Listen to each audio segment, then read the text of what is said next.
Yo, welcome back to another episode of On the Spot Sports. I'm Jack, and today's episode we're joined by a very special guest, current professional hockey goaltender Ryan Kenny. Ryan is in his first season of professional hockey in the East Coast Hockey League with the most recently Reading Royals. Ryan played in the NAHL and the USPHL Premier over the course of his junior hockey career, and spent 4 years of NCAA Division III college hockey with Stevenson University.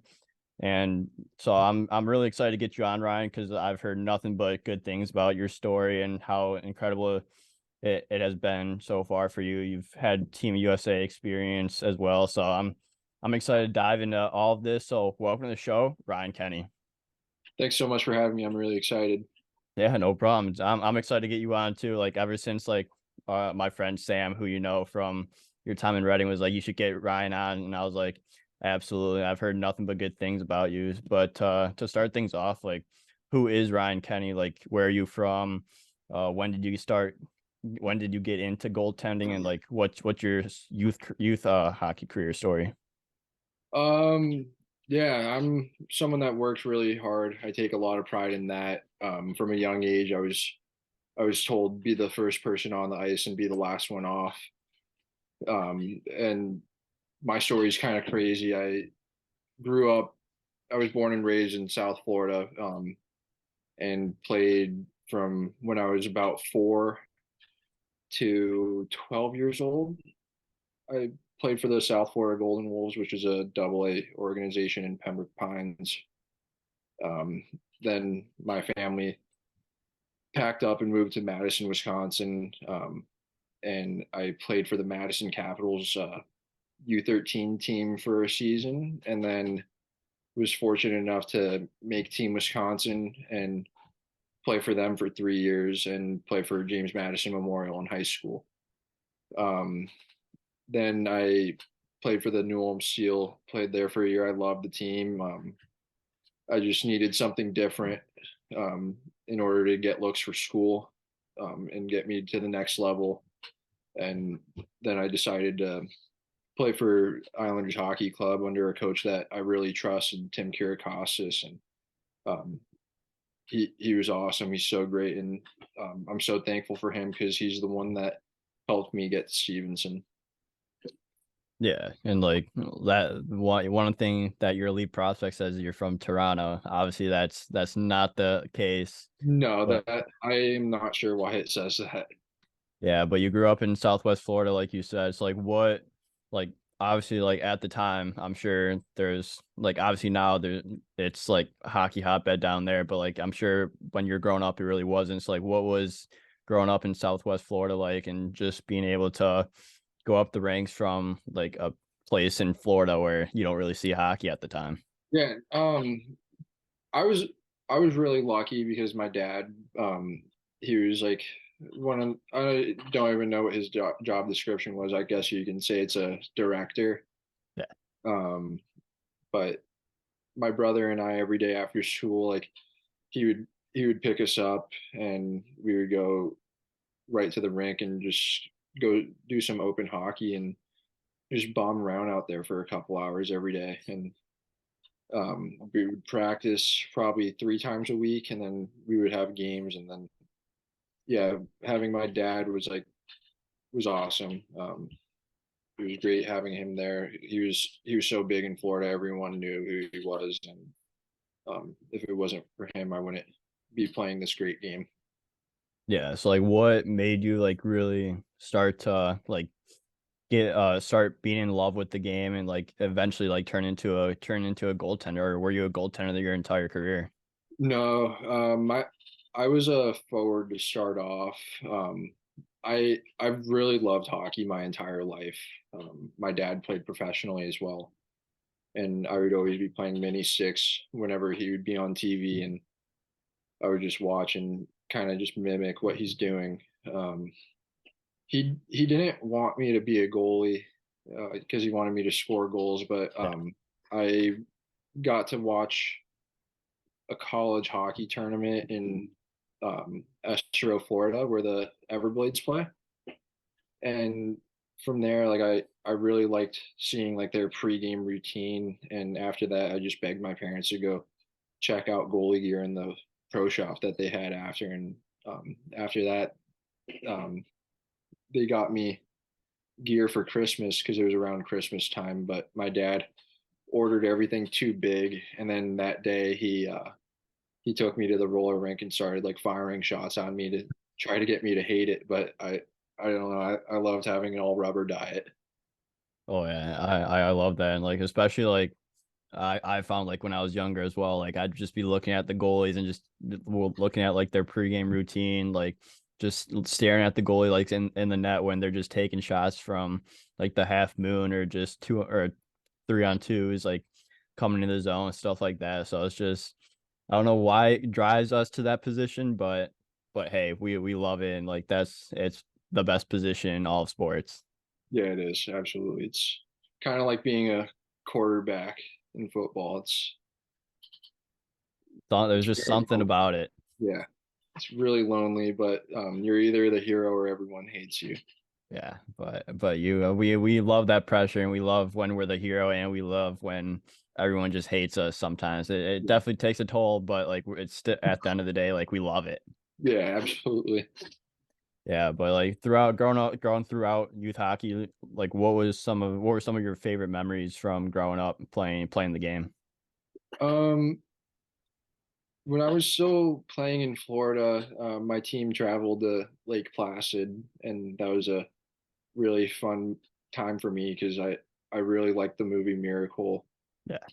like anyone else does, and there was a skills competition. I was fortunate enough to win that, and then we also won the championship game too, and that was a really fun memory for me as a kid playing in such Yeah. a historic rink. Yeah, that's awesome. Like you're like just from winning like a skills competition and just winning like a championship or something like that, it just makes you want to go and play the game at the highest level that you possibly can, which then led you on to high school where you played in Wisconsin, and then which also got you to Team Wisconsin. So like what was that experience like going from Florida to Madison, Wisconsin, and going through the high school ranks there? Yeah, it was definitely a different culture change. It was difficult to make friends, but luckily I had a really good friend who was extremely welcoming, and um, we hung out all the time. He was a great friend of mine. We played Team Wisconsin together, and then played against each other in high school. And he was just great. Mick Messner is his name. He's with the Utah Grizzlies now, I believe, and he was just such a great guy to me. Yeah, so like what is the difference between Team Wisconsin and team or your high school team? Was it just like half a season for high school, half a season for Team Wisconsin? Like how Yeah. did that end up working out? So Team Wisconsin, it was before and after high school season. So we would start off with Team Wisconsin, and then we once the high school season rolled around, then we would take a break and let the high school season play out. Once the state championship game is over, we got back together and then went on a run for national championships. Yeah, it's like what do you learn from experiences like that where you're running for national championships and you're playing at the highest level you can with Team Wisconsin, then taking it back to your high school team? It was motivating. I think it was really hard cracking the lineup for Team Wisconsin. I was the backup there, so um, being the guy in high school was great. I got pretty good exposure, which ultimately landed me a spot in the NA3. That's where I was seen a lot, and it was really motivating. I think um, not playing hurts. It doesn't feel good, and you just want to be out there and give it your best. So I think that led me to be the hardworking hockey player I am. Yeah, so like for those that are in like a backup spot right now, whether that be like Team Wisconsin or like any team in that they're playing at right now, like what are some tips you'd give them to help help your even just like to help be a good teammate and just to take practice like a game because that may be your only shot at getting game action if you're a backup. Yeah, exactly. I think that's a really good point. I think working in the dark too, like you'll you'll really see an impact on your game if you just do things that other people don't see. And like you said, practicing like it is a game because essentially it is. That's the ice time you're getting, and Yeah. unfortunately, that's all you're gonna get. Sometimes you might be getting thrown in there, and if you prepare your best, once you get thrown out there, you're gonna be at your best and continue to prove the coach that you deserve a chance. Yeah, and just like I like what you said there, where it's like you have to be ready to go whenever because you never know what could happen to the starter. The starter could have a bad game and you get put in relief, or he gets hurt or something like that. So you just gotta go into practice, play it out like it's a game because at the end of the day, that is your game, and you never know when that opportunity will come, and you just got to be ready for it when it does. Of course. So then you go into you play uh after you played 11 games with Team Wisconsin in 2016, 2017. So like what were those experiences like to actually get into game action with Team Wisconsin after being a backup for so many years? Um, it was difficult. There were a lot of really talented players um, that I was playing with and against. Um, yeah, everyone was. It seemed like everyone was committed Division 1, and I was just getting thrown in every once in a while, and I was like, "Oh, what's going on?" But yeah, I think I was ready. I think I gave us a chance to win every game, and I just did what I could to be the best teammate I could be to the starter. Yeah, and that just comes with like we just said with practice and like creating like those good routines because you never know when you're gonna need it. So like how important is finding a good solid routine to just stick with no matter if you're a starter or backup and being able to do it consistently on a daily basis. Yeah, routine's important. It really helps with consistency, which ultimately is your game. Yeah. If you're consistent, then if you're consistently playing well, then you're gonna play every night. And obviously, I think the most important thing is giving your team a chance to win. And if you can do that consistently, and that does start with routine. It starts off the ice. It starts in the summer, um, in the weight room, at the field, whatever you're doing for your training. It's about gaining confidence leading up to the season. Exactly. So like what is your routine for like practices or whether it be for games, like what's your go-to routine that you stick with on a consistent basis? Lately, what I've been doing is getting to the rink about an hour 15 before practice starts.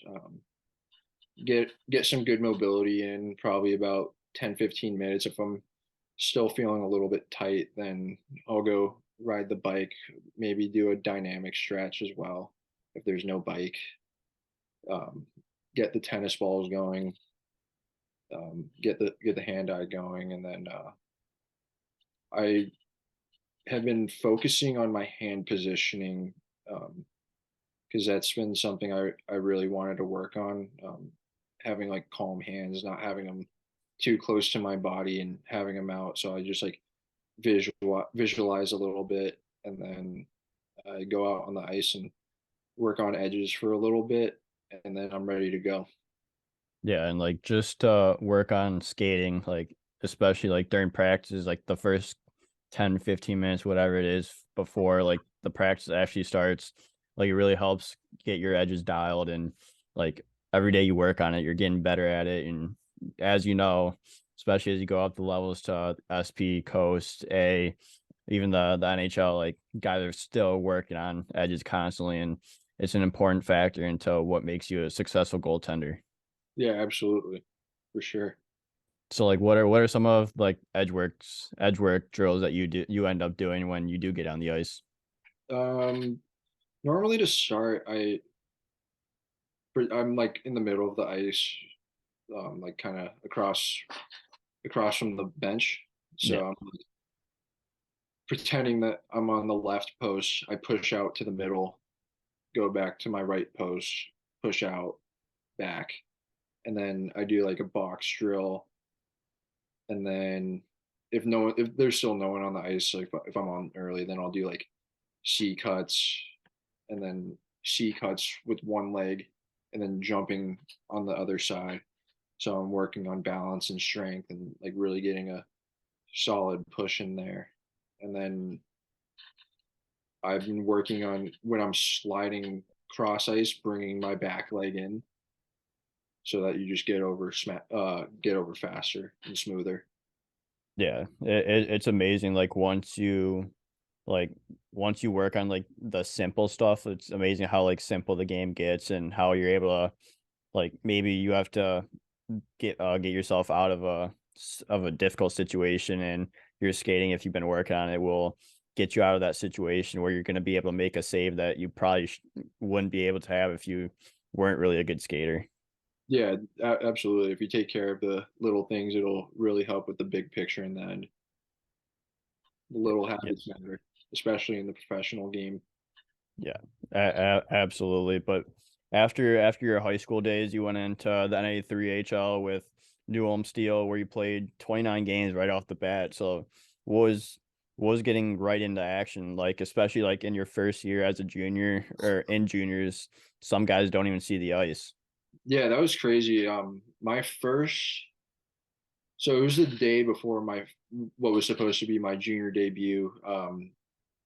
I got an injury in the locker room, so I missed the first month of the season, and then I practiced for 2 days, and then they threw me right into it, and I played well, and it was a crazy ride. I signed an affiliate with the Northeast Generals in the North American League, and learned a lot there. It was a great experience going there. I practiced with a bunch of North American League teams that year, like the Janesville Jets and Austin Bruins as well.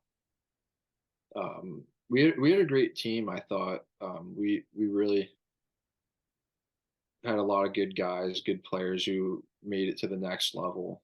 Um, Unfortunately, we lost to Granite City in the final, but it was just such a great learning experience to be out there with older guys that I was going to potentially see in the future in the college game.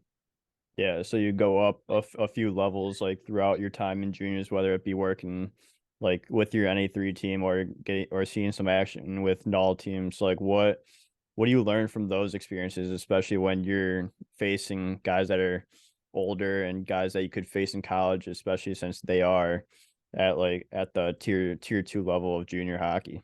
Yeah, I what I learned was that it's just the same game, just a different level. So your habits are going to have to be better. There's definitely like some things that I could I could get away with in the NA3 Yeah. that I certainly can't do in the North American League, and I need to make sure that I'm sharp on those skills that I need to work on so that I can prove prove I'm capable of being able to be in that league. Unfortunately, I wasn't ever, but it was good exposure for sure. Yeah, at least you were able to see some action up there at practice, and like I'm sure it helps you coming back to that A3 and going into college as well to be like I've faced guys like this before. I know I can stop them, and I know I can play against these guys. Yeah, it was great. Um, when I skated with when I was with Northeast, um, their goalie ended up being my goalie partner in college, and then there's a bunch of guys that I skated with where I was playing against in college, and I was like, okay, I kind of know what this guy's going to do. So it just gave me a really good idea on what to expect. Yeah, exactly. So you spent 1 year in the NA3 before you moved up to the USPHL with the Islanders Hockey Club. So what was that step up in the right direction from going from the NA3 to the USP? Like what was that transition period like? To be honest with you, I was in a very strong division in the NA3, the West Division. So I think that really prepared me to take the next step. Um, it just made things feel a little bit more simple. Yeah. Um, I was a little bit I was a little bit bigger going into the next season. I was stronger. Um, I was more mentally in it. Um, and then I worked really hard. I knew I wanted to play at the next level after that. I wanted to play in either the North American or NCDC. Um, I had some big goals that year. Um, so that was really helpful going into that. Yeah. So like what do you do during that off season to help prepare you to get that next step in your game? And you like you said, you're bigger, you're stronger. So like what do you do in the off season to help change that the your physical appearance to help you gain that extra step in the right direction? My vet, my rookie year in the NA3, he was really big into lifting, and I was like, I need to take the next step. I need to Yeah. be bigger like these guys. Can you like help me out with like a little cycle or maybe even lift together? And he was really welcoming me into that, and he really just showed me the ropes of how to how to get bigger and stronger and what the right things to put in your body are. Yeah. So That that really helped me going into the season after. Yeah, that's awesome because it definitely prepares you even more. And then when you get to that next level, like you did everything you could do in the off season to get that advantage going into the season. And then it's basically just about slowing the game down when you go up a level. Cause like that's the biggest thing I've learned is just being able to slow the game down.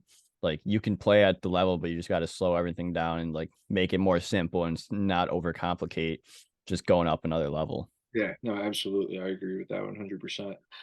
Yeah, absolutely. But then after your junior hockey career comes to an end, you go on to Stevenson University, which is NCAA Division III. So, like, what was the process like to sign with a Division III college hockey team in Stevenson? Um, I was I was looking to play in the NCDC or the North American League, like I said. Um, nothing came available, and my coach was like really working because he knew I wanted to be a Division 1 athlete, Yeah, and unfortunately that never came about. And he reached out to Coach Dawes and asked if he needed a guy. He said that their starter just transferred, um, and they're looking to bring a guy in or two. And when I got there, there were three new goalies.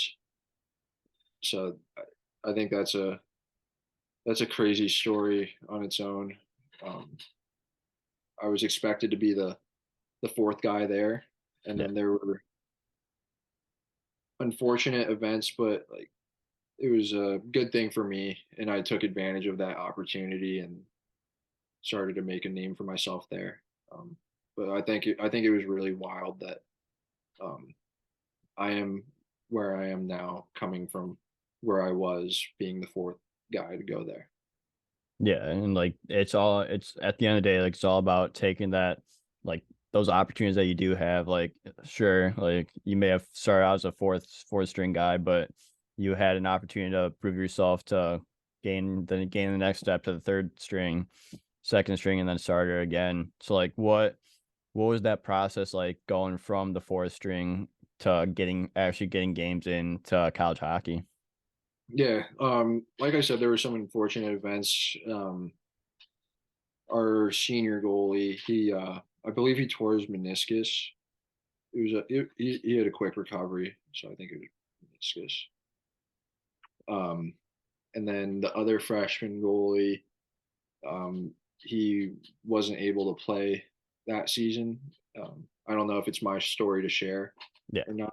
I would just want to be respectful of that.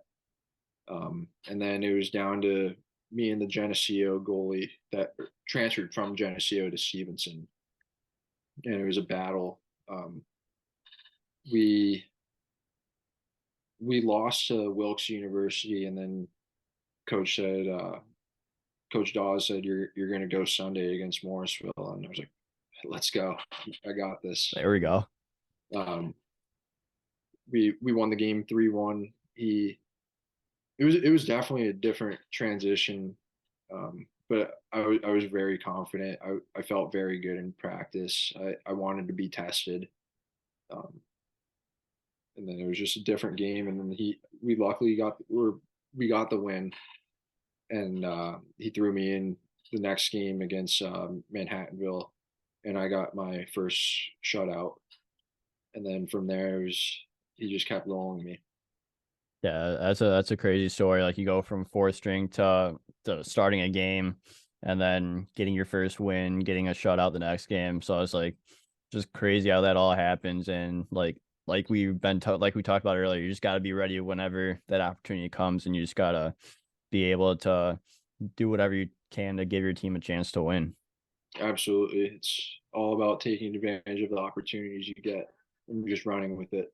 Oh yeah, absolutely. It's like, what was that first game like in Division 3 college hockey like, and just being, were you nervous? Did you have like the butterflies before the game? No, Like what was going on? I was like, I deserve this. I don't want to be on that bench anymore. I'm gonna I'm gonna prove I'm gonna prove the coach that I should be his guy, and There we go. and I did that. Yeah, it's just that huge confidence factor. And like you said, you felt good during practice. You felt good like leading up to the game. So you just you made the most of that opportunity, and you ended up playing 23 games that first year. Then you played 14, 25, 22 throughout the rest of your college careers. Like, what were those last 3 years like? After getting that fresh start that you needed at the freshman level. Yeah, I had my sophomore year. I had a very hard working summer because I knew we had a very talented goalie coming back, who was also in my class, and Yeah, I knew it was going to be a battle.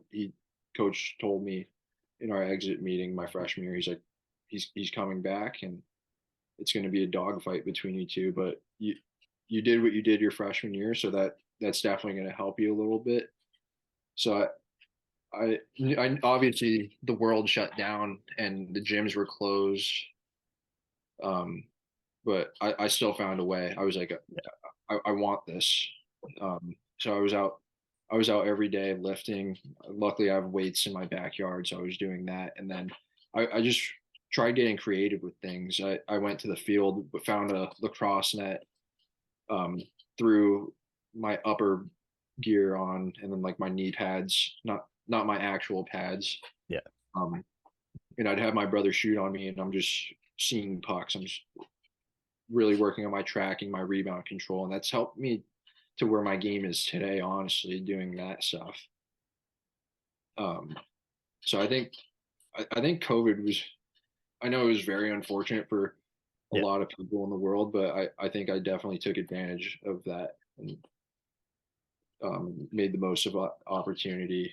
And that really helped me going into sophomore year. I felt very strong, confident going leading into the season, and we had a very talented team at Stevenson that year. We made it to the conference championship game, and then after that, coach was like, "All right, you're obviously the guy now."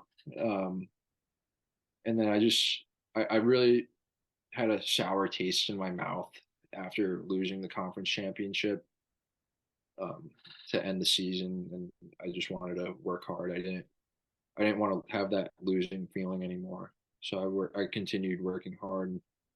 Um, it was easier to get training done ever since then because the Yeah. world was opening up again and hockey was back. Yeah, So that's crazy. Especially like you could tell, like I feel like that like during those unfortunate times with like the pandemic and everything, like those were the times that I would tell like if guys were working hard, like just finding ways to be creative like you were, and just to be able to do whatever you can to get like get your lifts in, whatever you're doing. Like that's one of the biggest things that I think why my game's at where it's at right now is just because like you, I was doing creative stuff to just be able to see shots throughout this time, even just lifting every day and just having a good routine. Like you could just tell from like where the game's at now, like guys that took advantage of that time, that like it was an unfortunate time, or guys that like slacked off and didn't really do anything that during those times. Yeah, yeah, you can absolutely tell a difference. I think that was like a big year. It's it was challenging, but those who got through it are excelling in the game now. I think Yeah, you could see it at every single level. yeah, Used to absolutely. It's used to just defer great. It's to it. great to see that and everything when like you are doing when you do get through times like that and you're able to just it helps you grow and like grow like mentally and physically as well, because you're just like everything was shut down during that time and you're just doing anything you can to stay active and help your game, even though a lot of the rinks were shut down, the gyms were shut down and everything else. Yeah, it was really unfortunate, but yeah, I think I definitely made the most of it and really overall helped my game, and it really helped my mental health. Like just knowing I could find a way even when the rink is shut down, that I could play hockey anywhere. Really, it's really special. Yeah, absolutely. So do you think like that sophomore year really helped you grow, especially like when you were in a dogfight with your goalie partner to get games and you got 14 in that year? So just to be able to like do whatever you can to get games in and just to do you think that was a big like growth opportunity for you? Yeah, absolutely. Like I always went into each season knowing it's going to be a dogfight because Yeah. he's a very talented goalie as well. Um, and he could be a starter for any team in the country, I think. Um, so just having that in the back of my mind, I knew I had to work hard because without hard work, I don't think I am where I am. Yeah, and it's just you're finding ways to get the job done. So then you go into your last 2 years where you played 25 games, then 22 games, where you went 18-6-1, and then 13-8-1. So like, what made you successful those last 2 years of college hockey? I think just the hard work. Like I've been saying, I'm always the first one at the rink. I'm the last one to leave. I'm finding something to work on, um, whether that be throwing tennis balls at the wall after we get kicked off the ice for practice, or getting stronger in the gym, or doing more stretching. I watch hockey nonstop, so I think that played a very big role in my development those last 2 seasons. Yeah, so like just being a student of the game, whether it be watching highlights, like you said, watching the NHL constantly, watching what other goalies are doing and how what makes them successful. It's like what is like the importance of just being a student of the game, no matter what age you are and what level you're playing at. Yeah, I think it's always important to ask questions. Um, Ask your coach like what else can I be doing to help the team succeed, or asking a shooter, hey, am I off my angle a little bit? Where should I be? Um, yeah, I think watching watching hockey is just as important as playing, Yeah. because you're learning from people who are better than you. You're learning from people where you want to be, and that's gonna ultimately give you the success, or tools to give you the success you want to get to.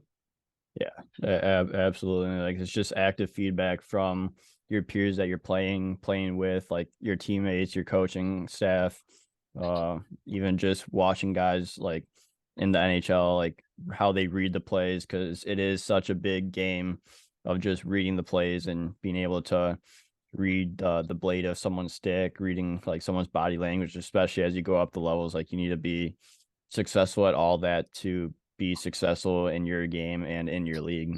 Yeah, absolutely. I agree with that 100%.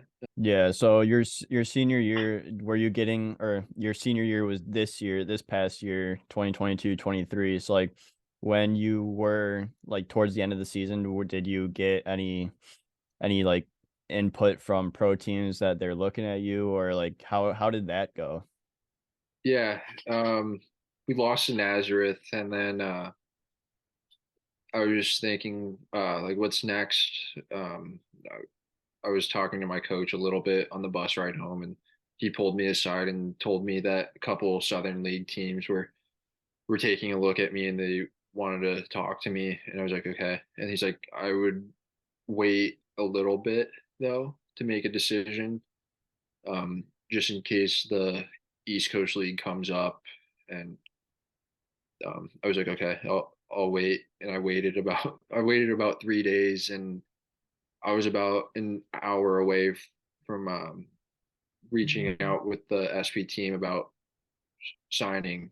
And then Coach Henry gave me a call and said he wanted to sign me to an ATO, and I just took that. I was really excited about being a Royal.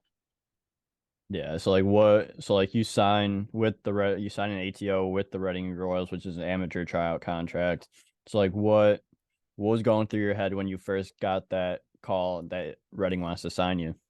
Oh my God, I can't even tell you what my reaction was like. I was so excited because I wanted to be a professional hockey player ever since I watched my dad play games. Ever since I first stepped on the ice, this is all I've ever wanted to do. And when I when I put the pen to paper, I was going crazy inside. I was so excited. I was so proud of myself for all the adversity that I went through, not just on the ice but off. That all my hard work finally paid off, and I'm a pro. I was really happy, and my family was happy too. Just being able to share that moment with them was awesome because they knew how bad I wanted this. Yeah, that's awesome, especially like be just like your younger self when you're younger, like you're always thinking about being a professional hockey player, like same here. And then when you actually get to like sign and go into the pro hockey world, like it's a whole different feeling. And it's like everything you battled through, everything, all the adversity that's happened, like all the doubters that saying, "Oh, you're not gonna make this, you're not gonna make it here," doesn't mean shit because you're already there, and like Yeah, it's just a good opportunity for anyone to just be there, and it's a blessing for sure. yeah, absolutely. It was such a cool story. I do remember, like, oh, I would overhear people say he's not going to make it past high school. He won't make it to the D3 level. He won't play all this stuff, and to finally put the pen to paper with that professional contract was great. Um, it wasn't for them though. It was Yeah, all for myself, and I'm just really proud of where I've come. And that that little kid who first went on the ice always knew there wasn't ever self doubt. there you go. You just had a bunch of confidence, trusted your training, trusted all like the support system around you, and just trusted yourself ultimately to lead into playing professional hockey and being a professional. So like what was that like support group like when you put that pen to paper, and just since like your support group's there the entire time and through the good, through the bad, through the terrible, like they're always there for you.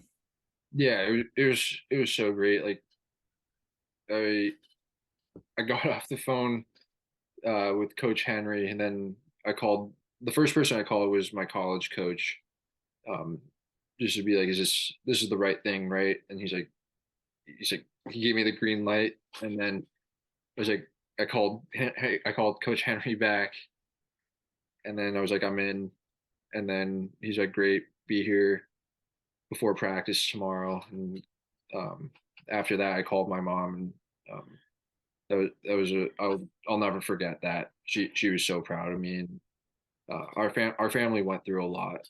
Um, so just to share that with her and all the other people that supported me from the ground up, I'm just really thankful for them. Um, and I know they're going to continue supporting me and make sure I get to where I want to be. Yeah, absolutely. So like what was walking into the rink like when you first got there, and just be welcomed in by all the guys and everything, like what was that experience like? Yeah, I felt like I was the man finally. Um, I was like, okay, I did this. Um, but the guys were great. Every single one of them came up and shook my hand. Um, Answered every question I had about like, because every team has like their different policies, and Yeah. I didn't want to like cross any lines from day one. So I was like asking, and they're like, yeah, do this, do that. So it was a really easy transition. Um, the social aspect of it, and the coaching staff was great. I love the equipment manager and the athletic trainer too. They were both great. Yeah, so then you get in, you get like that smooth transition like you were talking about, and you ended up playing 2 games for the Reading Royals this season where you're 0-1-1. So like what were those 2 games like in Reading? Um, Difficult, um, but I know I'm capable of being a great goalie in that league. Yeah. Um, I know there's definitely some tweaks I need to fix, and I think I have I think I got it down by now. And whenever I get my next opportunity, I know I'm going to be ready. Um, but yeah, looking back on those games, I really understand how important it is to kill penalties. Um, we got into a little bit of penalty trouble the 2 games that I played, and you need your goalie to be your best killer. Yeah. So I just wasn't there for those 2 games, and I looked at the video with my goalie coach back at school, and um, we just kind of broke the game down a little bit, and then I took it to practice and was working on these habits that I needed to work on. And I'm confident that I have it down now, and I'm ready to go whenever they ask me to step up the plate again.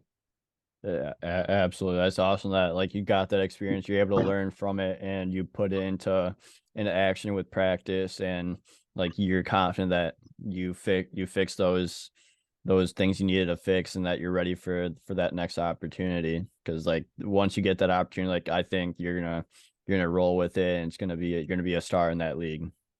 Thank you. I appreciate that. Yeah, I agree with you.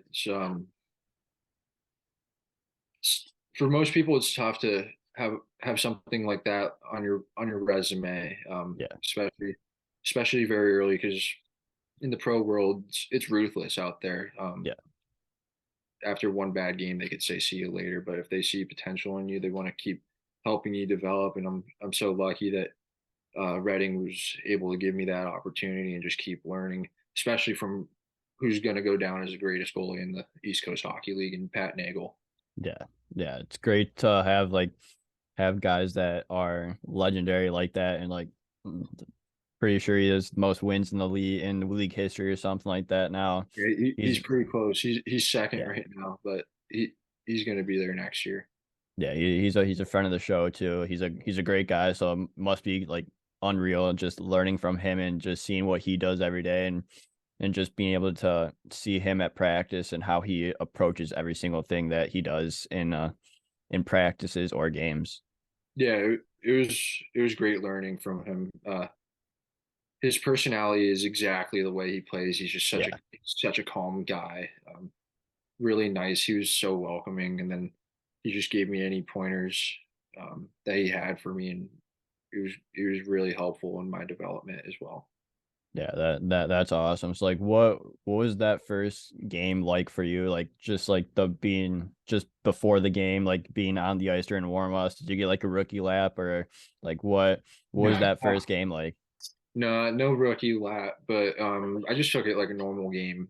Yeah, I wasn't nervous. I knew I deserved to be there. I was there for a reason.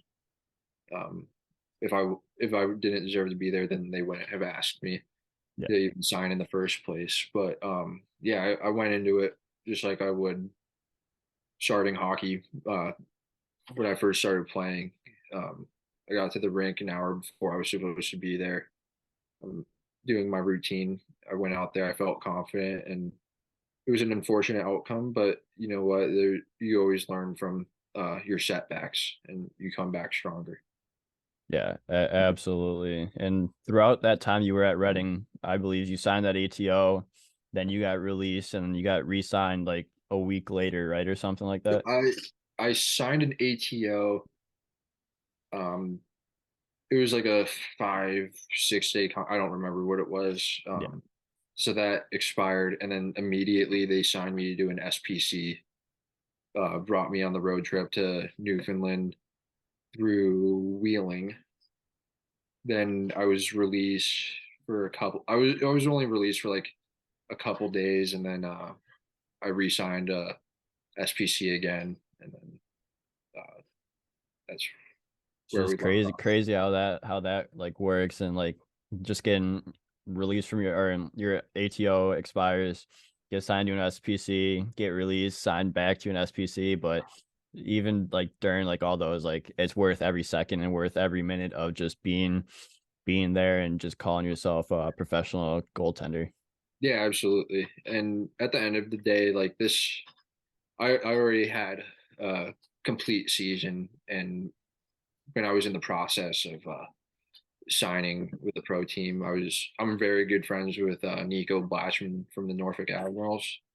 He was like, "This is just bonus hockey. Um, Yeah, obviously, it's still important. Like you want to build your stock, but yeah, you already had your full season. Make sure you go in there and learn, and take advantage of everything." And I think that was the best advice I think I got going into the pro world. Um, that was extremely helpful, and it made me feel very good. Like, yeah, I did already have a season. It's time to take it back a few notches and learn and grow as a player and a person from there. yeah, absolutely. That's some great advice that you got from Blackman for sure. But my next question is like what are some tips that you'd give players looking to get to that next level, whether it be from high school to college, juniors to college, college to pro, whatever that situation may be. Yeah, it's like I said earlier, it's a work you put in when you're in the dark, when no one's watching. Um, obviously, every single person practices, but what are you doing when you leave the rink? Are you trying to are you trying to go party? Are you trying to do something stupid that you Yeah, shouldn't be doing to make your game better? Or are you the guy that's gonna go on a run, go to the gym, stay and stretch after practice if you're hurting? Because if you're healthy, you're gonna have a job. Because I've seen so many times now being a pro, guys get hurt, and if you if you're just a band-aid, you're not gonna last long. yeah, And it's ruthless, like I said. Um, they'll dish you, and if you're healthy, like you'll keep getting opportunities, and if you work hard, you're going to keep getting opportunities. um, so I honestly, it's the work that you put in when you're alone. yeah. I love those tips and piece of advice you gave because it's nothing but the truth. Like when you go up levels, like it's ruthless. Like you have one bad game, like you said, and you could get released. You can be sent home, or it's like, or if you have a bad game, like you could be go from a starter to a backup to a third string. So just do whatever you can to help put in like all the necessary good fuel that you can put into your body and into staying at the top of where you're at instead of just letting anything just crumble down. Yeah, absolutely. And one more thing to add to that: be a good teammate. Yeah, Because not everyone's going to playing times not equal, but it's fair. yeah. Be a good teammate, because if you're a bad guy, what's the point of having you there? You're not going to be there for long. Yeah, like if you're a good guy, and you're not playing much, guys are gonna be like, okay, like let's go do this for him. Um, and then they'll always have your back. You'll have a spot if you show up with a smile on your face and just be an all around good guy. Yeah, absolutely. I love that. And then my next question is like what's your pregame and postgame routine like after like you're going on whether it be an away game or or let's go home game actually. Like, what's your home game like pregame routine and postgame routine? Pre-game, um, I like to. I think I try to keep everything the same, whether it be home and away. Yeah, It's very similar. Obviously, there's like some small adjustments when you're on the road. Um, but yeah, I like to. I don't like to sleep in. I like to get my day going. I don't want to be in bed all day. I'll start my day drinking some water, maybe get a coffee, go on a walk, listen to some music, get in the zone a little bit, um, and then depending on if we have morning skate or not, I like to get on the ice when we play, just to touch the puck a little bit, yeah, and then when I start feeling like okay, I got this tonight, then I'll get off and recover a little bit, just pounding water, electrolytes, whatever I need to do to get ready for the game. Um, then then I like to relax a little bit after that. Um, so I'll probably like throw some Netflix on. If I feel like closing my eyes, then I will. Um, if I'm not tired, then I won't sleep. Um, then I like to get to the rink an hour before I'm supposed to be there, and then I like going to the stands like as high as I can and taping my stick and get the tennis balls going, get a dynamic stretch in, more tennis balls, stretching, and then I like to be the first one dressed. So as I see everyone starting to like wind down their thing, I'll be in the room like 15 minutes before they're going to be in there, and I'm ready to go for puck drop. yeah. That's awesome. That's a great routine to stick with, and whatever makes you successful makes you successful. And then like, what do you do post game after? Do you go in like a cold tub, hot tub? Like, what are you doing after to recover a little bit? Yeah, recovery. I normally uh, I just chill. I chill for a little bit in my gear. If we're on the road, then I'd take it off quickly. But if we're home, like I'll chill out a little bit. Like um, then I'll go on the bike for 10 minutes lightly though, like Yeah, just cool down a little bit.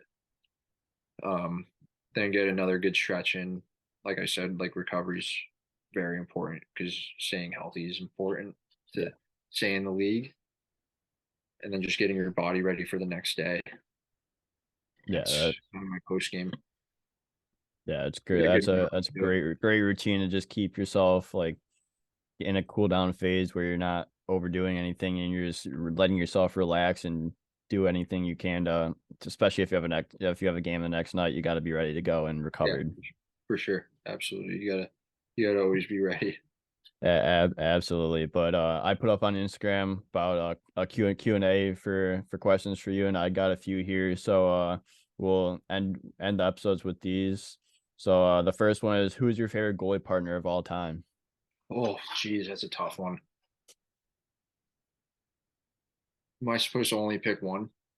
Yeah, Oh, geez. I'll tell you who said it after you answer too. Was it Fulci? No, it was not. No. Um, You played college with this guy, I believe. it's gotta be either Shoney or Marco then. Trey.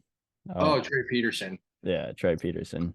He he's up there. I love him. I talk to him. I don't know. I really that's such a hard question to Yeah. answer because I love all of them. I've Yeah, had some. you can't pick a favorite. It's everyone is your favorite one. Yeah, I don't know. I don't think I can answer that one.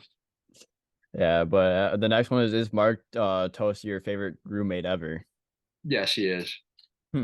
There we go. And then the next one is, how did it feel to be living your dream playing for Team USA and Brent misses you, he said. Um, yeah, it was such an honor playing for Team USA. Everything about it, just getting the call to even be selected before even making the team. I was ecstatic. Yeah, and my family was very excited for me. Um, I was very excited for myself, just to get that opportunity, and then finally getting the call. You made the team. Um, that was exciting, and then throwing the USA jersey on for practice for the first time was insane. I never would have thought that. Yeah. Um, and then just getting to the opening ceremonies, being the last country to get out there, and then everyone just went wild in that 1980 rink, streaming USA, and then just having the support from an entire nation in your home soil was so special. And then playing the games was a lot of fun at Clarkson, and then the medal rounds was great. Beating Japan in overtime was a lot of fun, and then the gold medal game was a rough one, but it was special and it's motivating. I don't want to lose a championship game again. Yeah. Yeah. You just want to do anything you can to win that championship and be the last team standing. Absolutely, W- absolutely. Yeah. So like, what was the biggest thing you learned during that international, the time you were playing for Team USA internationally? Like, what was the biggest thing you learned there? This was a quote Coach Taylor emailed us before we went there.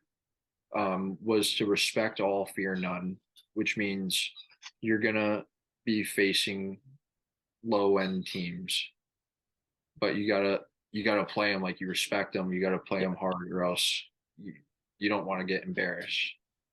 And then the fear none one, I really like that one because people people get psyched out when you play a good team. You get nervous. Um, when you play a team like Canada, who had 7 NHL draft picks, if you go into that game scared, then that outcome that happened will happen. But yeah, you just can't fear anyone, even if that team has draft picks on that team, because when you go, if you want to play at the next level, these are the guys you're going to see. You will see them again. Yeah, that's like great learning advice that you learned throughout that time. Because if you think before like the game even started, like, we're playing a great team in Team Canada and we're gonna get destroyed, like, what do you think's gonna happen? You're gonna get destroyed because you already put that thought into your mind, and you're just gonna give up soft goals the rest of the game. Yeah, absolutely. And I went into that game confident. I really believe that we had a chance to win. I really believe in our group, and they say history repeats itself. So, and what better place than the 1980 rink to go repeat something like that? Maybe have like another little mini miracle thing. I know it's not the Olympics, but it's the closest we'll get to seeing something like that. Um, but yeah, it was such a great learning opportunity. I'm so grateful to even had the chance to get that call to be Yeah. selected. Yeah, that's so cool that you're able to experience that and just be put in a situation like that, and to be able to be successful even though you didn't like win that gold medal game, but like you still got to that medal game, and you just learn from that and learn that you don't want to lose that in a situation like that again. Yeah, and unfortunately, you hear this all the time. You got to learn to lose before you win, Yeah. and I think I've had enough of that losing. It's time to get after and get a ring on my finger along with my teammates, whoever that's going to be next. Yeah, there we go. I love that mindset. But the final question I have is like, what's been your favorite part about Reading? Um, the guys, uh, the hockey. It was incredible how welcoming it was. Um, I really miss them a lot already, even though it's been less than 24 hours. But they were all so nice to me. It was different. Like walking in as a rookie and juniors, it wasn't as welcoming as that. Everyone was like also macho, like, but they really believe in having a tight knit group, and they are a tight knit group, and that's why they're having the success that they're having, and they're gonna have a hell of a playoff run. I'm very confident in that team, and I'm rooting for them. Yeah, there we go. Like nothing better than just being welcome into a place that you have no idea what like you have no one you knew no one from that team, and you're just able to like the boys are just welcoming. Like that's all you can ask for when you're coming as a rookie. Yeah, it was so great, and then sitting next to a legend like Pat Nagel was Yeah, awesome. yeah, It was that's so really cool. cool. It was Yeah. awesome. Yeah, that's amazing. That's so cool. But Ryan, thank you so much for coming on the show. I really appreciate your time, and I want to wish you the best of luck wherever you end up next season, and hopefully our paths run into each other sometime soon. Yeah, that would be awesome. It would be great to meet you. Thank you so much for having me.